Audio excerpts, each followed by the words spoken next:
Hello, and thank you so much for joining me. A little bit of a rant warning. I'm not sure it's a rant or a stating of my opinion. There we are, we'll go with that. For quite a few years, I've had an internal whinge about the amount of money that must be paid by the big stores for their Christmas adverts. They're all singing, all dancing, trying to compete for the best adverts. It doesn't do anything for me. As I've said before about adverts, usually when they come on, that's a sign for me to do other things. But one this year has particularly rankled. I'm not going to name any names, but it is one of our big stores. And to the backdrop of the music, I'd do anything for love, but I wouldn't do that. It ends with the words, and I've got to read it because I still can't believe it. This Christmas, do only what you love. Yeah, great. In a lot of cases, there might be people who are fortunate to be able to do that. Maybe they can jet off for a holiday for Christmas. Maybe they will be surrounded by family for Christmas. Maybe they will be just a quiet, small family Christmas. If that's what they love, great. But in each of those cases, it might not be so. There will be those who would love to have a family Christmas, but for whom it doesn't happen. So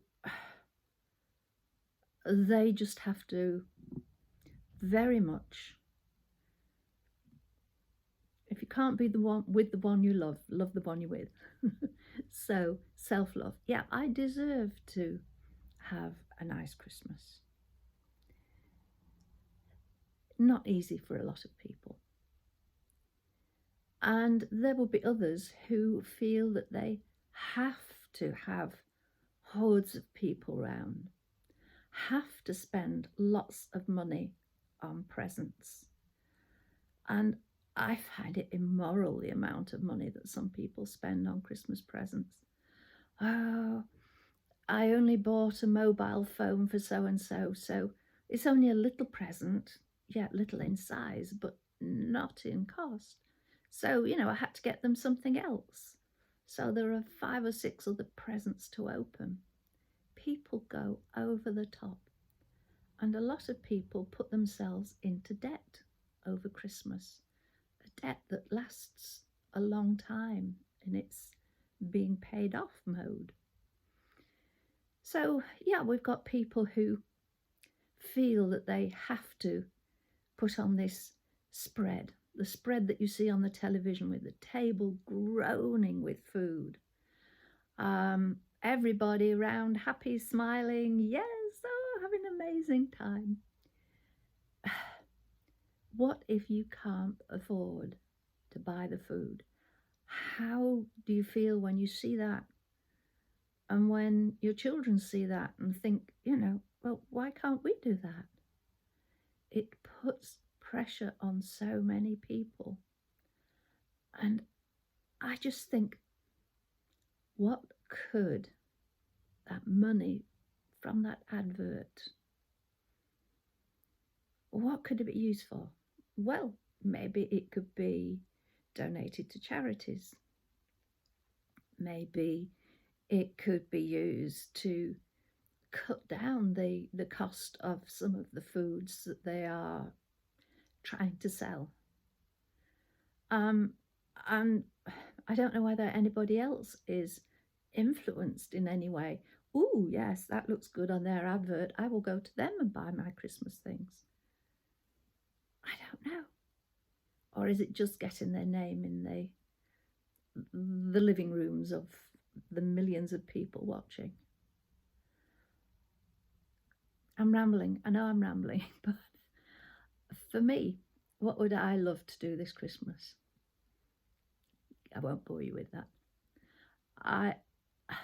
I'm not a practicing Christian. I do work by Christian sort of principles, but to me they're just good principles, whether you are Christian or not. I loved the Christmas times when my family were young, seeing children's faces. And yeah, I've catered for 20 people plus sitting down for Christmas meals. But I'm okay with having a Christmas meal on my own. But I'm lucky that I have friends who include me as well. But there are some Christmases when I will say, thank you, but I'm happy to be on my own. But my all-time ever favourite Christmases, and I've been castigated for saying this, but I'm going to say it again. It was when I was helping on a care line on Granada Television in Manchester. And Christmas Day, Christmas Eve, New Year's Day, I was on duty there answering telephone calls from people who had problems. Yeah, I'd get people such as one guy phoned in and said, could you tell me if the Blackwall Tunnel's open today? And I said, well, I'm really sorry, I couldn't. You know, we're a Manchester-based charity. Maybe you could check with the AA, the RAC or something. Well, you're not much good, are you? Sorry. But then there were others who, well, how long do I have to cook my turkey for? Well, you have a look at the label, see what the label says. I heard this woman say to her husband, oh, you better get it out of the freezer, we've got to look at the label. So I responded to that, I'm sorry, if it's only just coming out of the freezer, that turkey won't be being eaten today. Oh, well, what am I going to do? I'm sorry, maybe you'll have to see what else you've got around to feed you today. But the main feeling of having a Christmas that was something that was meaningful to me was the calls where people were struggling. People who were just happy to chat because they were on their own and hadn't seen anybody. I was happy to chat with them. People whose mental health was in a really bad way. And on 2 subsequent years, I had calls of 4 hours each for somebody who was in a really desperate state. Now, to me, doing something like that, that's the true spirit of Christmas. No matter what your faith, no matter what your belief, doing something for others. Yeah, rather than spending money on them, giving them your time. So if you know somebody who's on their own, give them a bit of time. And give yourself time. And give yourself that love. And love yourself as much as you possibly can. Because you're a very special person. No matter who, where you are.